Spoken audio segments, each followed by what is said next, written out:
Good morning. My name is Dr. Jones. Thank you for coming to my clinic. Can I ask your name? Yes, good morning, doctor. My name is Annie, and this is my son Tommy.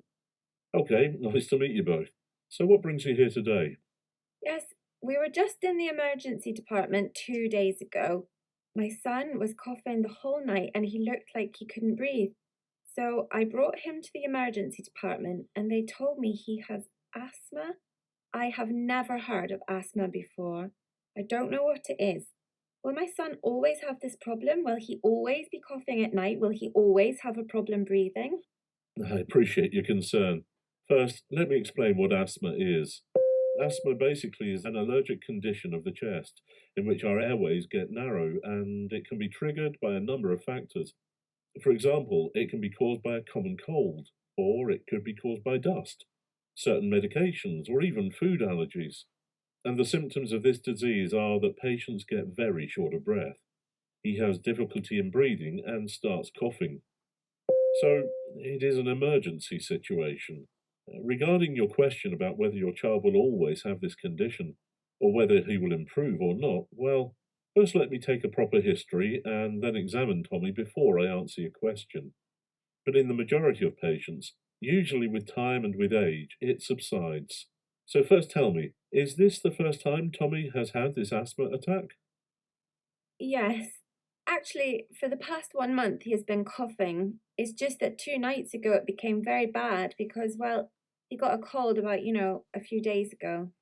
That may be it, because a cold can trigger asthma, or can be a trigger for asthma.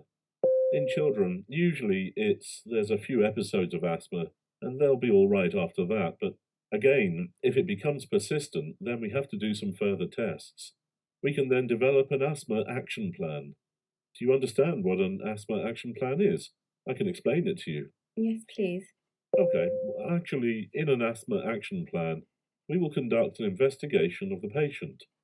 In this case, I will investigate Tommy using a device which is called a peak flow meter. What we do with this device is ask your child to exhale in that, and we assess his severity.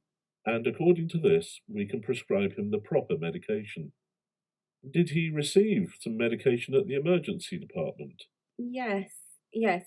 They gave him something. I brought it here.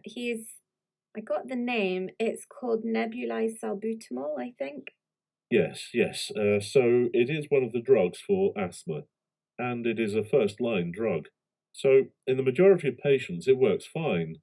So in the asthma action plan, I will start your child on this nebulized salbutamol, but we do nebulization in the hospital. For home treatment, I will suggest a salbutamol inhaler. Okay, all right. Thank you, doctor, for that. Do you have any other concerns? No, I think that's about all from me. Okay, so let me summarize what we have discussed. First, you are very concerned about your child because he has asthma. Let me assure you that it is an allergic condition. Any child can get this condition. It is not a very problematic disease and he should get well with it. On the other hand, if he again presents to us with persistent symptoms, and again he's coughing all the night and he gets shortness of breath, especially at night, then it can be very dangerous. So you should always go to the emergency department in that situation. And one final advice I'd like to give you is that you should also educate Tommy's school teacher as well, because in case of an emergency, they should know that the child is asthmatic and they should take the appropriate action.